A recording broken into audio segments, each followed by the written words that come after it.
this is your brother Shamar with Ancient Watchman, brother Jose to the right.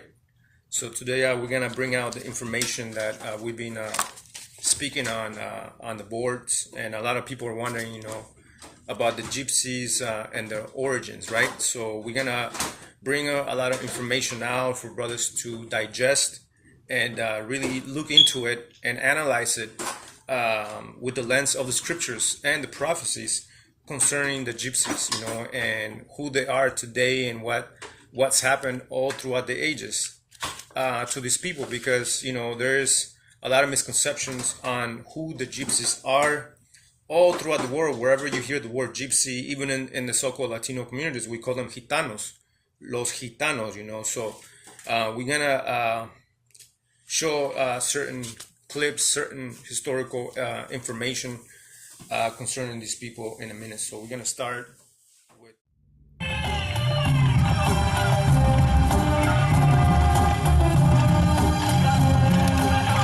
beggars, evil conjurers, temptresses, con artists, and thieves. For centuries, such labels have been given to the people collectively known as Gypsies, while generations of children have grown up in mortal fear of the Gypsy curse. We'll uncover the startling truth about the real Gypsies, proud and spirited peoples who have traveled from a far-off land only to fight persecution, hatred, even murder at every stop along their way.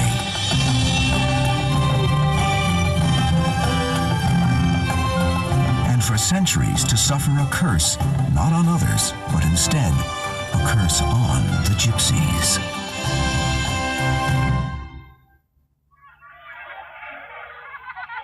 The Gypsies are coming, the old people say, to buy little children and take them away. And kiddies, when they come to buy, it won't do any good to cry.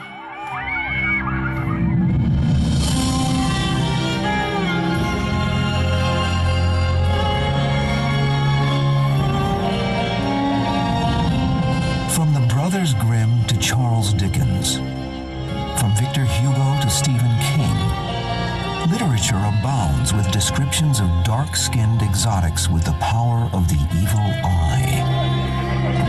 Traipsing from town to town in ragged clothes and horse-drawn wagons, telling fortunes, pulling con games, and playing hypnotic tunes on their melancholy violins, these fictional characters, known as Gypsies, never fail to cast a pall over the sunniest of fairy tale landscapes. When I taught school, I would ask kids, I'm going to say the word gypsy, what comes to your mind? Palm readers, fortune tellers, crystal ball, violinist, dancers, long dresses. Those are some of the positive ones. Now, some of the negative, untrustworthy, stealing children, promiscuous. So prevalent are these images of Gypsies that some people today actually think of them as the equivalent of ogres, dragons, elves, or other imaginary characters from medieval stories and myths. You ask any person on the street about Gypsies and they will tell you about the different newspaper articles or TV stories or movie characters or the traditional Gypsy folklore, if you will. But yet, very few know of the real people. Is it even possible to separate the truth from the stereotypes? Who are the mysterious and misunderstood people? The real Gypsies. We are a race of people, the Rom. I would say Rom, but since you have to write it down, it's R-R-O-M. The Rom people, or the Romany race. It's a language, it's a culture, it's, they have everything they need that qualifies them for a race of people. The people commonly known as Gypsies are actually a distinct and ancient race. Because of their dark skin, dark eyes, and foreign dress, the Rom were mistaken for Egyptians by medieval Europeans. Yeah, this is the part where a lot of people are going to trip, because it's saying that the Gypsies look like the Egyptians, not knowing that they were different dynasties throughout all the Egyptian empire, right? So it says that as we know from the observant depictions of the foreigners, the ancient Egyptians saw themselves as darker than the Asiatics and Libyans and lighter than the Nubians, Negroes, and with the different facial features and body types than any of these groups. You see these groups right here? In terms of physical and racial characteristics, the Egyptians of the ancient Near East were brown-skinned people, appear as they are portrayed in Egyptian art, with straight black hair and light brown skin. Undoubtedly, however, there were other people in the society, both Asiatics and Cushites, who looked different but were nonetheless Egyptians. You see? And in much the same way that Columbus mistook the natives of North America for Indians, the misnomer Gypsies was passed down through the generations. Today, there are between 8 and 12 million Rom, spread over every continent of the world, often residing in separate communities, sometimes integrated amongst the general population. You see, right there, it just said that they are spread through every continent in the world. Right, and so that's kind of what the Sikari was asking us a while ago when we went to their show. They was asking us, show us your people being scattered. Well, we consider the Gypsies our people because these people are not like any other nation on the planet. They look like Hispanics, they look like Latinos, they can pass up as Native Americans and so on and so forth. And as we're gonna continue to see in the video, in the documentary, how these people basically fit the curses of Deuteronomy, how they were scattered across, just like I'm gonna read Deuteronomy 28 verse 64. And the Lord shall scatter thee among all people from one end of the earth even unto the other. They even incorporated local religious customs into the complex web of spiritual beliefs they brought with them from India, thus easing their assimilation into the strange lands and cultures in which they found themselves. They adopted Christianity quite readily, and Mary became a very strong figure. When they came to the country, if it was Czechoslovakia, Protestant country, Poland, Catholic country, they became, yes, we'll become Catholic, we'll become Protestant. They, though, also kept some of their native cultural icons, and they celebrated days, they celebrated a holiday to this person, and it's not in the Christian religion, Western Christian religion. It was someone, who knows, it could have been just a relative 300 years ago. But they generally adopted the religion of the host nation. And there shall serve all the gods which neither thou nor thy fathers have known, even wood and stone. And basically that's what happened throughout the migration patterns of the Gypsies. Everywhere they went, everywhere they visited, everywhere that they were dwelling on, they acquired the customs of those people and learned the customs of those nations. So there are many different kinds of Gypsies, yet they all share the same distant origins and are ultimately related to each other. In fact, many Rom claim that anytime, anywhere, they can instantly recognize another of their heritage. Most of them are dark-skinned and black hair and dark eyes, and from the behavior and dressing and so. And when you run into another Rom, the first thing what comes is Sian Rom, which means, are you wrong? Traditionally a nomadic people who first arrived in Europe at the turn of the 14th century, the Gypsies are a people without a homeland and a culture without a country. They maintained their ethnic identity by living in close-knit groups and preserving their language known as Romany, as well as their way of life and traditions for over 1,000 years.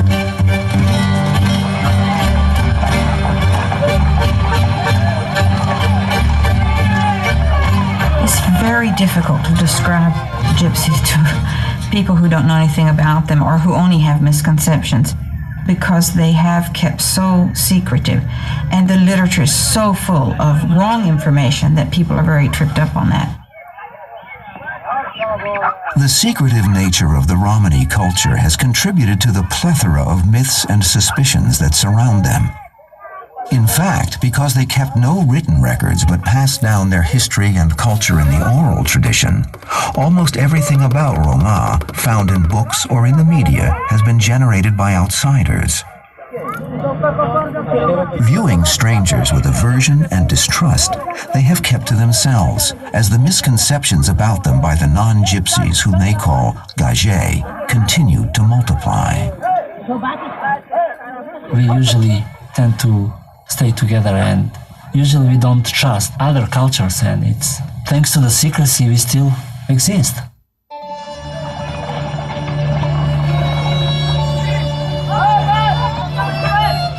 Their secrecy has a basis in self-preservation. Throughout the centuries, the Rom have been unwanted strangers in nearly every country through which they have passed. Give me Psalms 83 real quick.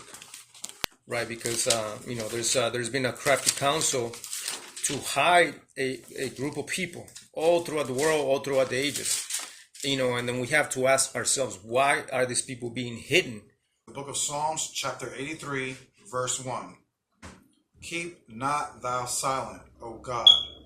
Hold not thy peace, and be not still, O God. Right. For lo, thy enemies make a tumult. Right, so the enemies of the Most High Yahweh, they're making a noise. They have been making a lot of noise all throughout the ages, right? What is that noise, right? Read on. And they that hate thee have lifted up the head. Right. They have taken crafty counsel against thy people, and consulted against thy hidden ones. You see that? So the enemies of Yahweh have taken a crafty counsel against the people of Yahweh. Who is the people of Yahweh? Who are those people? Why are these so-called gypsies being spoken ill all throughout the ages? And there's a lot of misconceptions about these people. There's a lot of misconceptions about Latinos, so-called Latinos and Native Americans. Why is all these other nations have taken a crafty counsel against us, right? And so that's what we're gonna bring out to the light of truth and expose the information to the people so that the people can decide for themselves and look at the information through the lens of the scriptures, right? During the Second World War, they were rounded up by Hitler and exterminated en masse in his nightmarish death camps. Even in the United States of the late 20th century, people of Roma heritage often live and work side by side with the mainstream American population, afraid of revealing their true identities. When I was going to school, I remember my dad telling me it's not really good to tell people what you are. Just tell them you're Italian or Mexican or something. Just don't tell them you're a gypsy. And I think that hiding who you are, becoming secretive, is a reaction to what the race has gone through throughout history. I would say that there's no period of history that we know of, that we have records of, where they're not persecuted.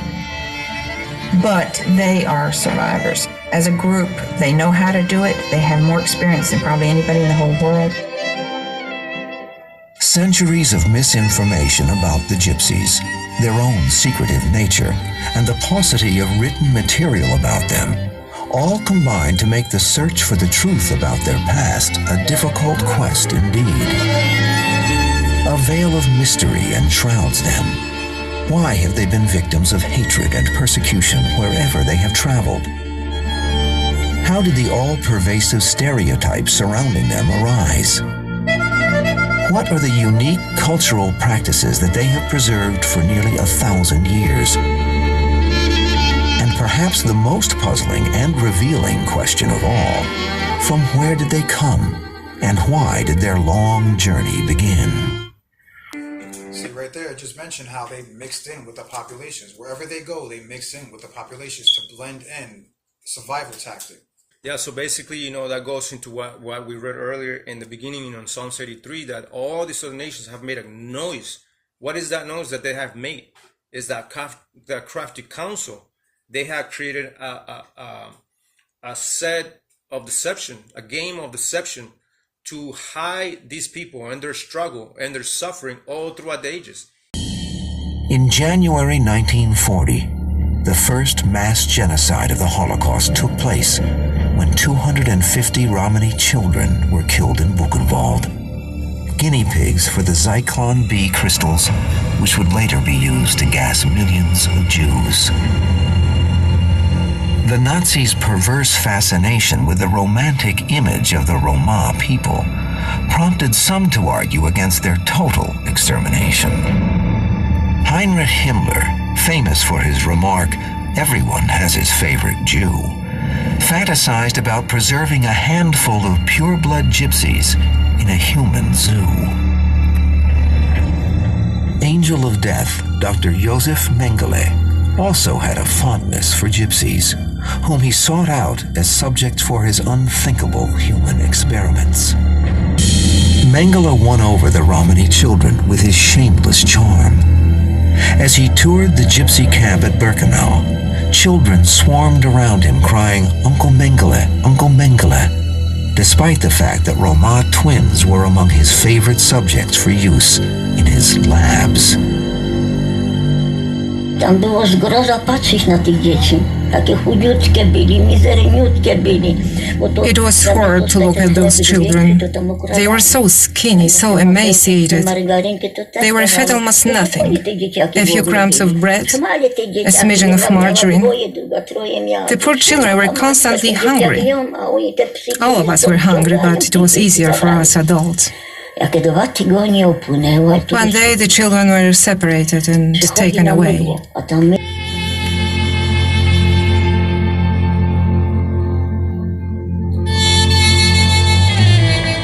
As the war neared an end, the Nazis' desperation had the same effect on the captive gypsies as it did on their Jewish neighbors. On August 1st, 1944, 4,000 Roma were gassed in Auschwitz in a single action. It's very difficult to estimate numbers of losses because sometimes Roma were dispatched out in the countryside, no records were kept, the SS would just take out families. Sometimes Roma deaths were counted in through the Jewish deaths. The estimates range from about 5,600,000, which is the common figure, to as high as 1.5 million. During war crime trials, the Nazis attempted to justify their extermination of gypsies by stating they were being punished as criminals, not for reasons of race. Nobody was called to testify at the Nuremberg trials in behalf of the Romany victims. Roma were called to testify as witnesses in behalf of other people, but no reparations were made. Even during the World War II, the entire world knows about the Holocaust and about the so-called Jewish people dying in concentration camps. But why is it that we've never, ever, all throughout the history that we've learned in school, how come we haven't learned about that? How come we haven't ever heard about the struggle of these people during World War II, during the German machine and the operation and the killing of the Jews, of the Jewish people? How come we haven't heard of that? Why? Because there is a crafty council to hide these people, to hide their struggle, and to keep that hidden away deep enough so that people don't find out that these so-called gypsies are our people as well, right? As the Middle Ages melted into the latter centuries of the second millennium, the gypsies, along with all the rest of the Western world, found themselves living in a society turned upside down by rapid technological changes. The Industrial Revolution was on the horizon, as were a wave of social upheavals that were about to sweep through all of Europe. In Romania, the Moldavian and Wallachian Rom, known as the Vla, had been enslaved by the Church and the Crown for over 500 years. With the end of feudalism at hand, the lives of the Vla Rom were destined to improve. In 1864, following the Crimean War, Prince Ion Kuza officially granted 600,000 Romany slaves their freedom. There was a move on the part of a lot of the freed slaves to get out of Romania. Those who were able to get away did, many managing to come as far as North and South America. America's open-door policy allowed thousands of Hungarian and Vla Roma to settle and establish themselves. Some of them continued their traveling life.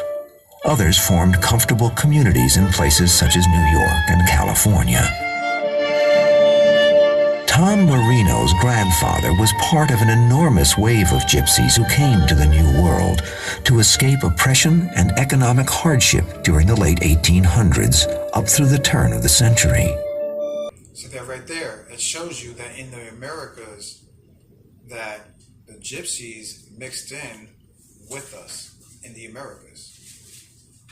So a lot of us could be gypsies, you never know. Right, and that goes into Jeremiah. What is it? Jeremiah 3:18. Judah and Israel being in the same landmass. Together. And then later on, eventually in the documentary, in the footage that we're gonna show, is gonna tell you that a lot of these gypsies were scattered through all the land of North, Central, and South America. It's just that we don't know. Why? Because there's again, that goes back to that crafty counsel against the hidden ones. And guess what? The gypsies are a hidden group of people, collectively. And every time we hear about the gypsies, it's always negative stuff, or gitanos, or they're palm readers, or they're thieves. Other variations of the stories had the gypsies boiling babies in their stews and devouring them for dinner. There were laws in medieval Europe. Roma had to cook outside in full view of the world, and any citizen could go and tip the pot over to see if there were bits of baby in there, and there would go the meal for the day, but that would happen. In modern psychological terms, the stories of Roma stealing children seem to be a perverse kind of projection on the part of the Europeans. Or like the song in the beginning, that was playing, where the gypsies are coming, and the notion was that during the Middle Ages, a lot of the gypsies were demonized in many ways. They call them thieves. They always portray them as, well, hide your children away, because the gypsies are going to come and going to steal your children and going to cook them and eat them. And that's that's the agenda that they played against our people, against the gypsies.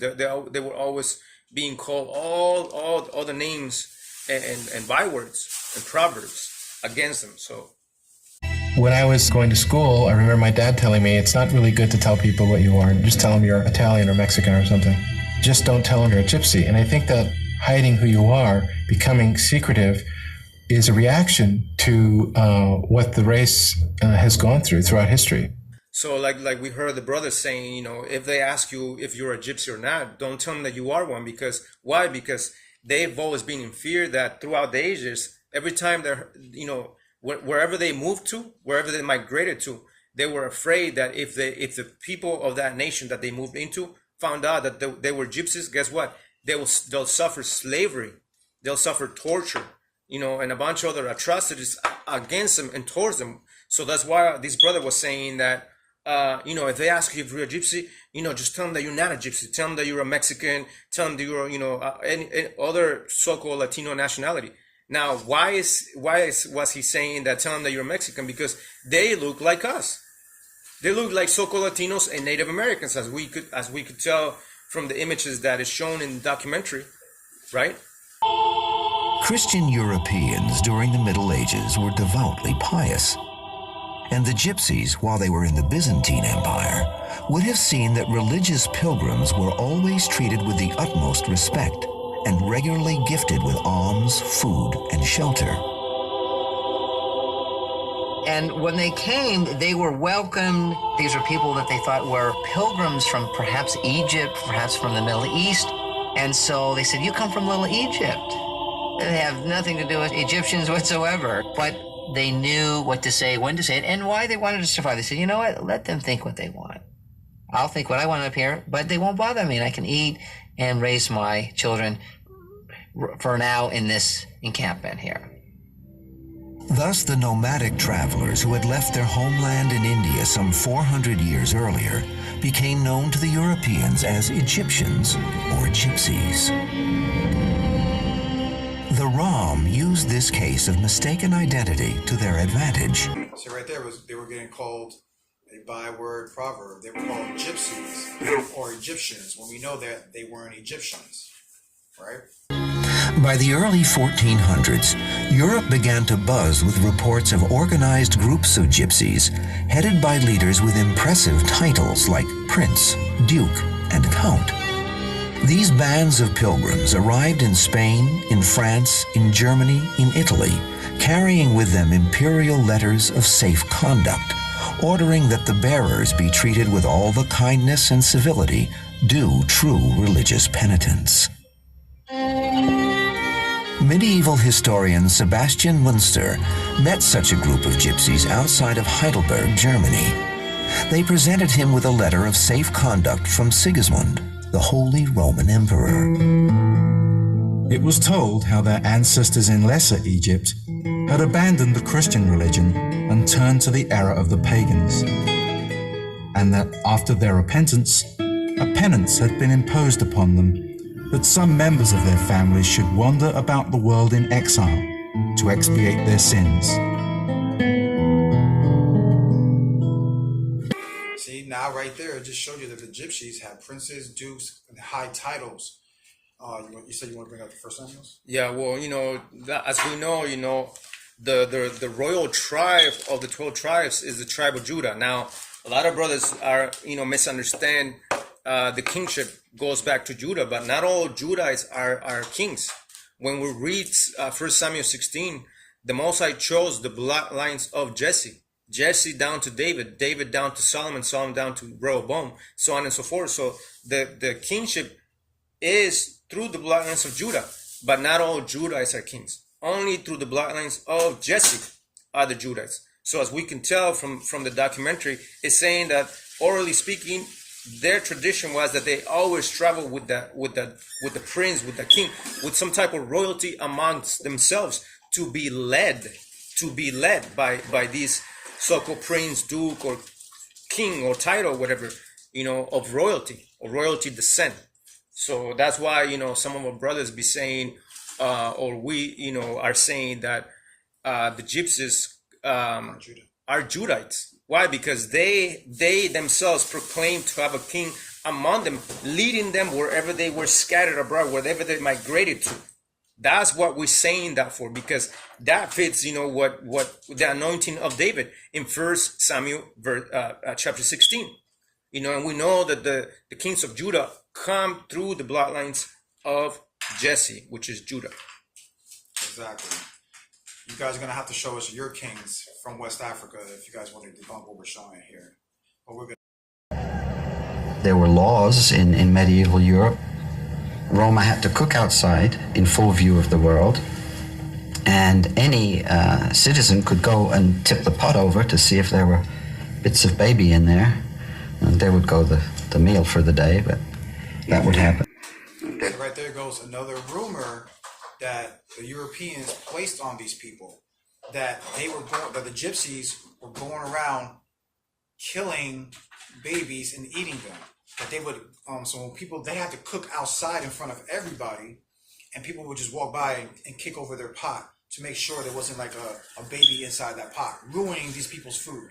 Because that was the rumor about them. They basically tainted their reputation and the name wherever they go, and they always said, well, the Gypsies are a bunch of cannibals, thieves, and this and that and the third. But they wasn't like that.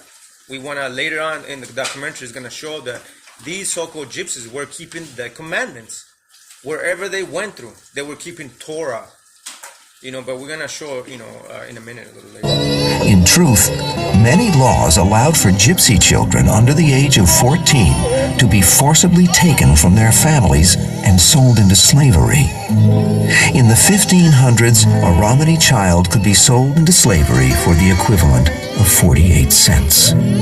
See, now they made a law, the Europeans made a law that they can take away the gypsy children and sell them into slavery. Go ahead. Right, let me read that scripture in Deuteronomy 28. Right, it says, Deuteronomy 28, verse 32, thy sons and thy daughters shall be given unto another people, and thy eyes shall look and fail with longing for them all day long, and there shall be no might in thy hand. See that? There you go. As time went on, the edicts against Roma became not only oppressive, but deadly. During this period, 15th century and into the 16th century, it was illegal to be a gypsy. Gypsies were hung on sight.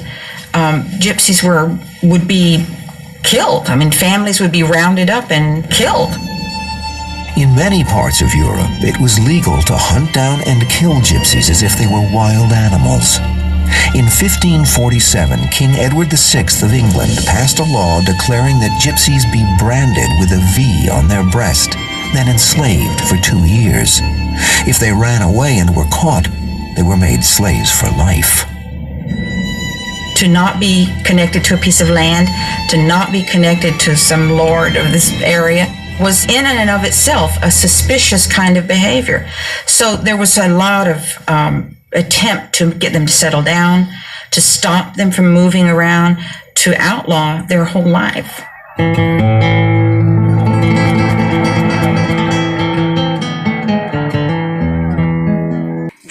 It was illegal to be a gypsy. Did that happen somewhere else? And according to our history, did that happen somewhere else? Must we bring out 2 Maccabees? You want to read it? I'm gonna read it. Yeah, you can read it. Chapter 6, verse 6. So they couldn't profess themselves to be gypsies. Read. Wherever they went to. All right, let me read second. So again, these people were suffering all throughout the ages. Don't nobody have heard about these people. Why? Because they have been kept secret and hidden away. Right, so it's happened before, and it continued to happen again during the time of the Greeks.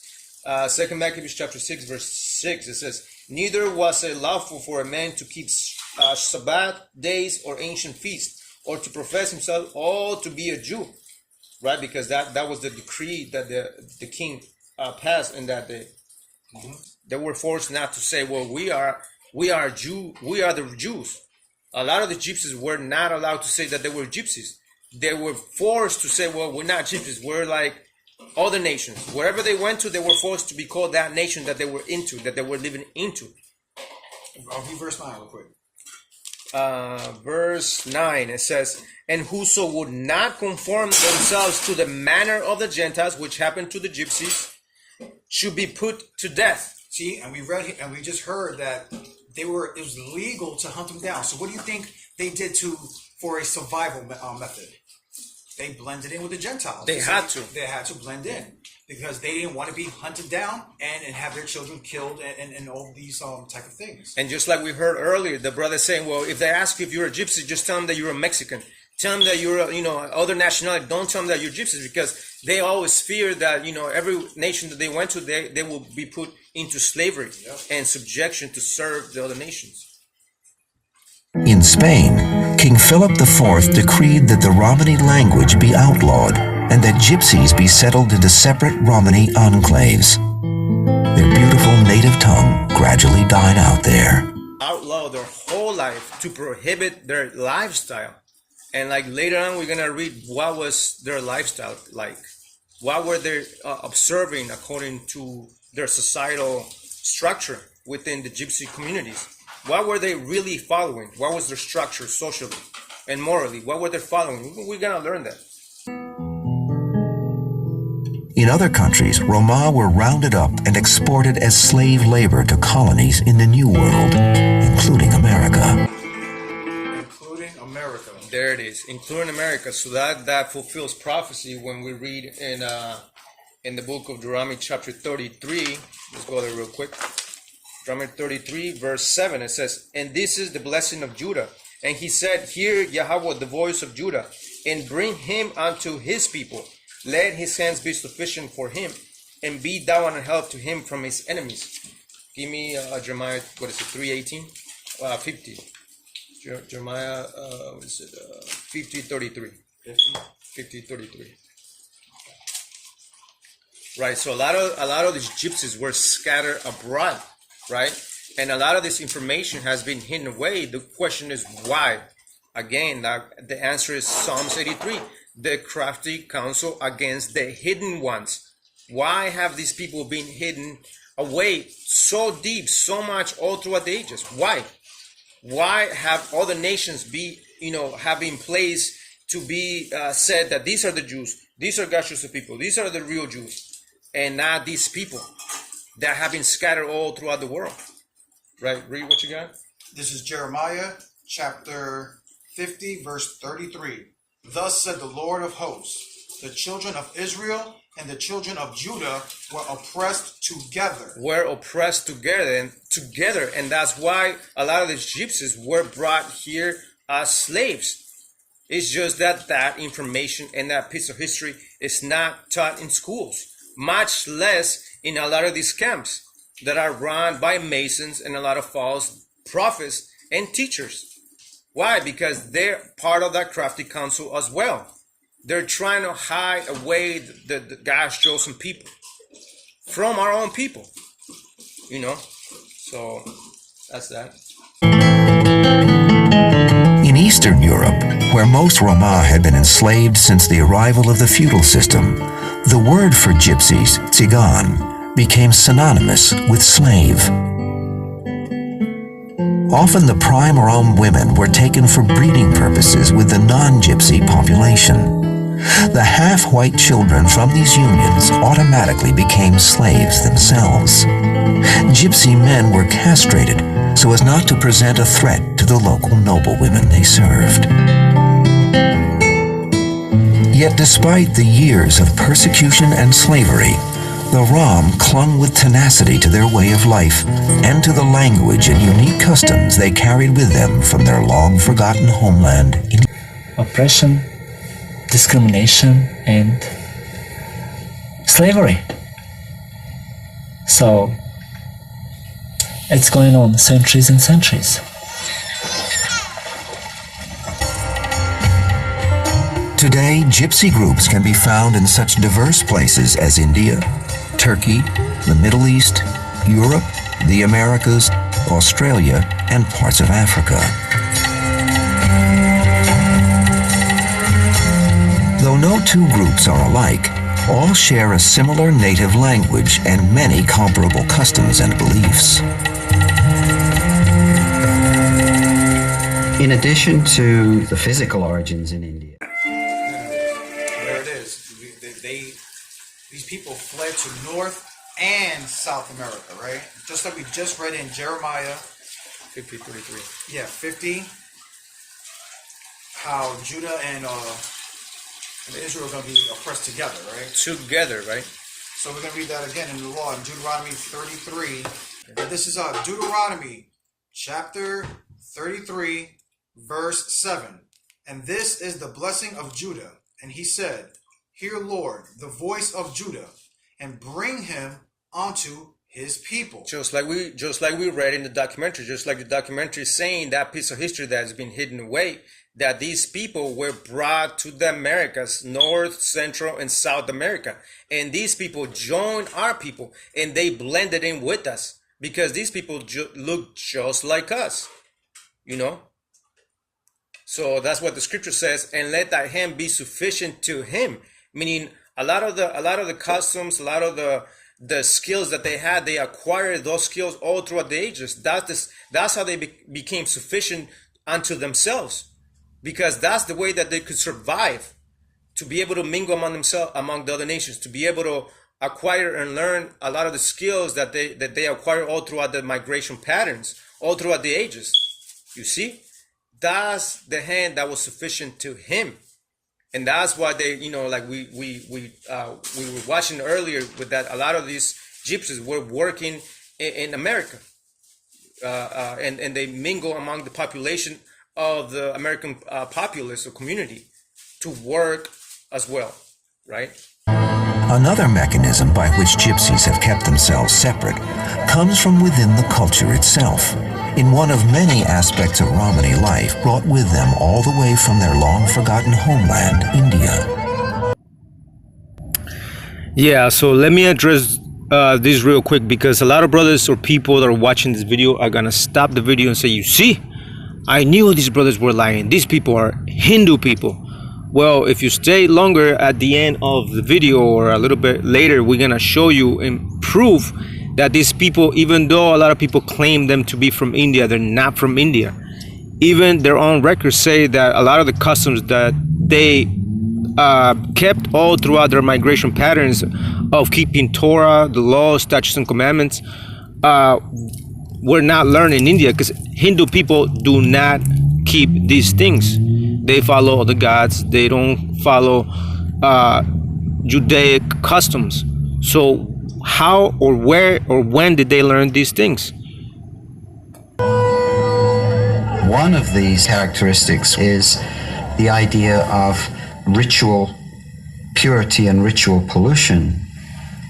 And this extends into all kinds of areas. It extends into how you prepare food, how you interact with members of the opposite sex, how you wash things, even where you hang clothes on the line.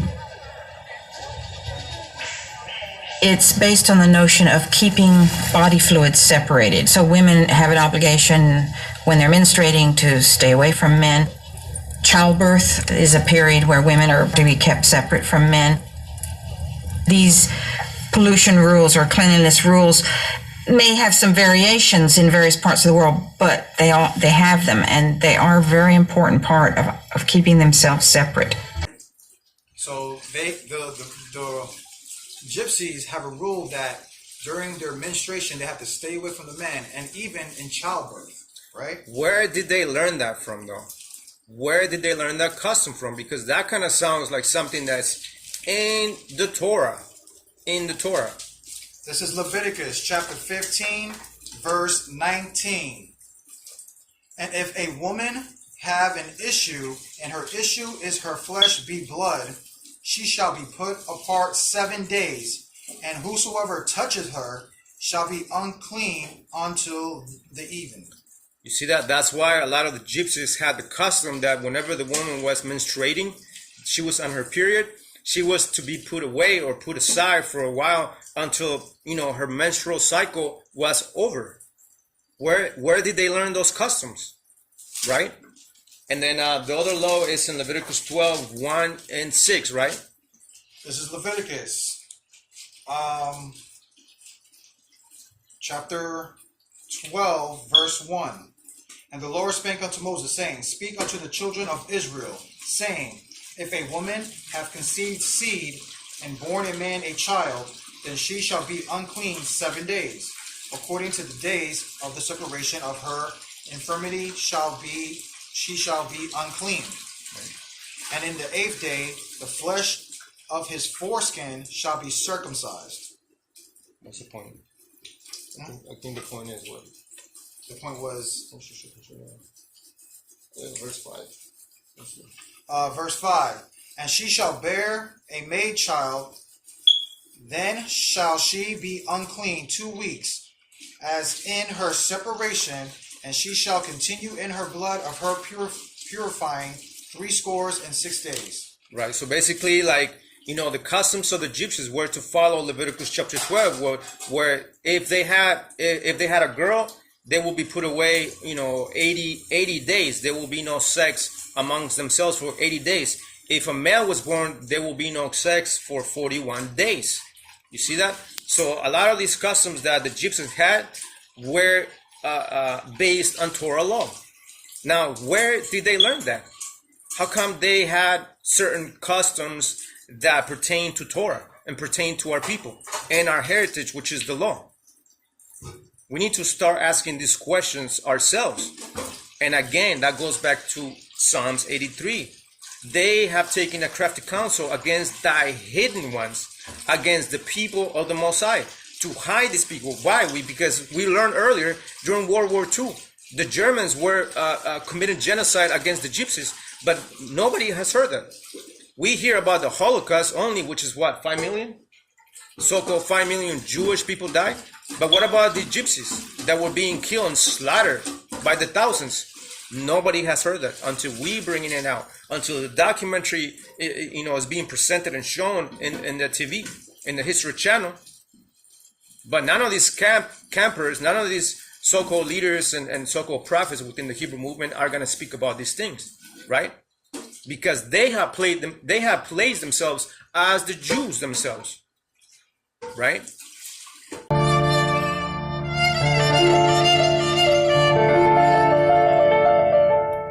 During the 18th and 19th centuries, music became an increasingly important source of income for the Rom. In some regions of Eastern Europe, gypsy melodies grew so popular that some musicians from this former race of outcasts rose to positions of wealth, eminence, and status. Rom violinist Janos Bihari became a touring sensation in the early 19th century, playing with regularity for monarchs, aristocrats, and statesmen all over Europe. How they're very good at playing instruments, just like David. In 1 Samuel 16, verse 18, and then you got 1 Chronicles 16:42, the Levites were, great musicians. The Sadducees were also great musicians as well. We also show how they were persecuted throughout Europe and how they couldn't profess themselves to even be gypsies, or they would be hunted down, just like we read in the Second Maccabees.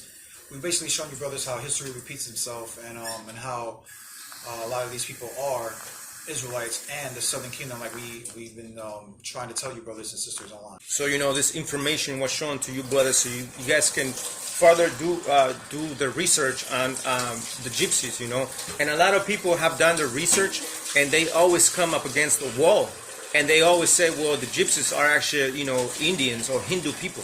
There is finally a consensus of opinion that the modern-day Gypsies of the Middle East, Europe, Asia, and the Americas began their long journey from northwestern India. But let's see what the history says. You got that history part?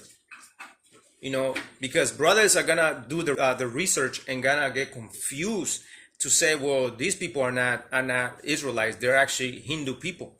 Well, they're not. That's as far as the research is gonna go to, right? So a lot of these Gypsies themselves, they say that they don't know where they come from. They can trace their lineage or their origin back to West India. That's as far as they can go to. But we know that they migrated there at some point in time in history. We're gonna find out when that happened. Read what you got. You can find this on their site, on the Roman site of www.imulalu.net, Roma.com, right? And it says the long journey to India. It says, back to our people's history, the above described is the land where we find them in 722 BCE. This was the beginning of their newly acquired language evolution, and the beginning of their oblivion as the people that once they were, except for their consciousness of being different. A peculiar people,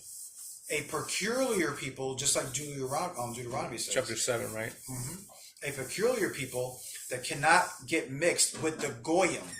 With the Goyim, with the Gentile. You see that? That's why, one of the laws among themselves was to marry within their kind, within themselves, within the Gypsy community. Otherwise, if they marry outside, they could get banned out from the community, completely outcasted.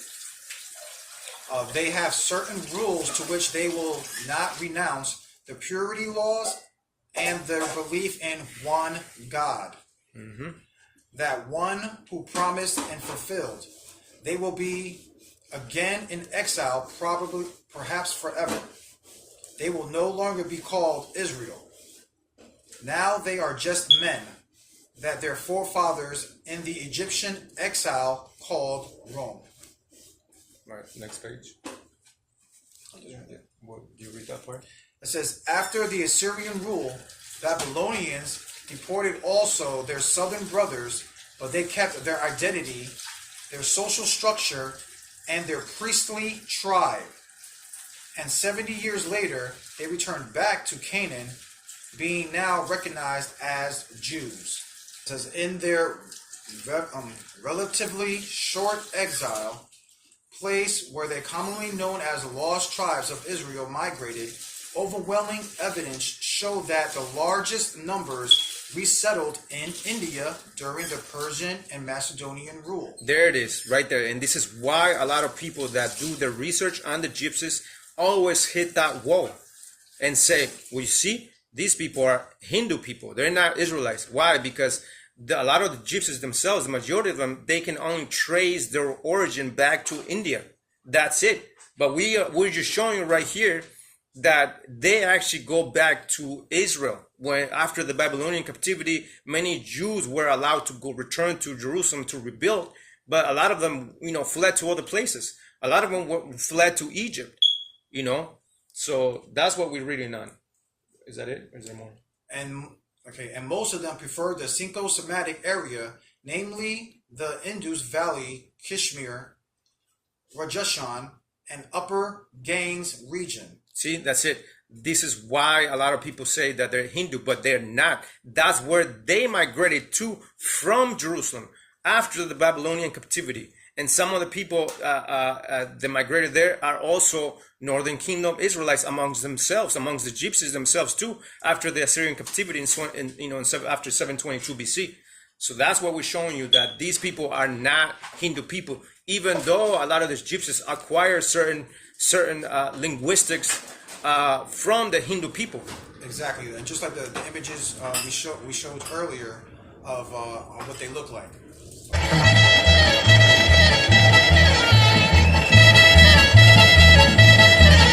If a Rom marries a non-Rom, he or she then becomes marame, or polluted, and can be rejected from the group.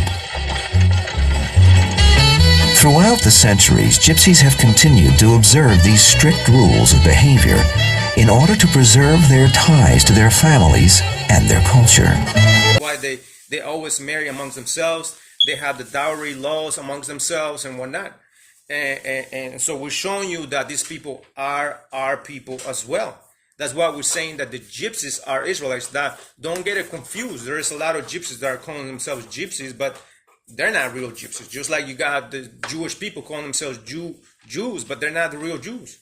Just like you got certain individuals within the Hebrew movement calling themselves Judah, Benjamin, Levi, but they're not the real Levites, Benjamin, and Judites. Some of these people, like we have been shown, could be Canaanite, Philistines, Hamitic, Egyptians. Now, that's not hatred. We're not saying that out of hatred because we hate nobody. We want to make that clear. We're not pushing Latino-only doctrine. That's not what we're pushing, So we want to clear that misconception out there. Oh, my eyes. The fire that burns inside me drives me crazy. When I think of those I love who are so far away, I cry.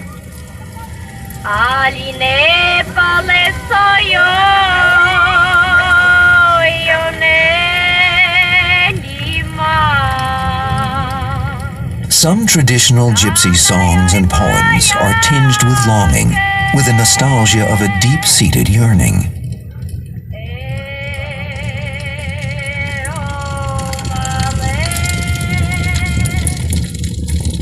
But where is the far-off homeland that they may not remember, but still canonize in song? Yeah, that's what we can see throughout this documentary. It's called In Search of History, The Curses of the Gypsies. And you're going to read all these things that we went through today about how they were unwanted strangers in every nation, how they were hunted like animals, how they were enslaved to the 1900s. They were also killed by Hitler. How they even mixed with all the nations, how they were called bywords like they were called Egyptians when they weren't even Egyptians, We saw that they, had leaders or kings and priests who they elect among their nations, wherever they go, wherever they're at. We even see them being brought to the Americas. We brought that out. We also brought out about how when they're on their menstrual, they're supposed to stay away. We brought up how they were keeping Torah law and the similarities.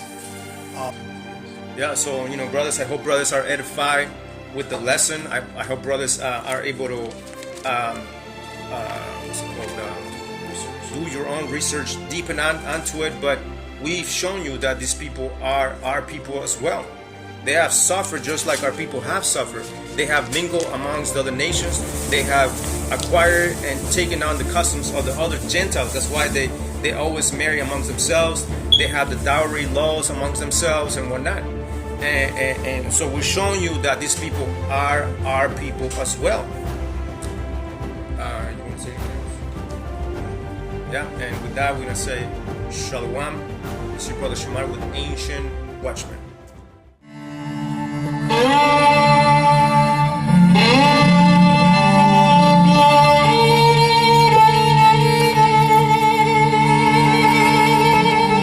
The whole world hates us. We're chased, we're cursed, condemned to wandering throughout life. God have mercy. Deliver us from our trials. The end of the Second World War brought many unsettling changes to the lives of the Rom in Europe.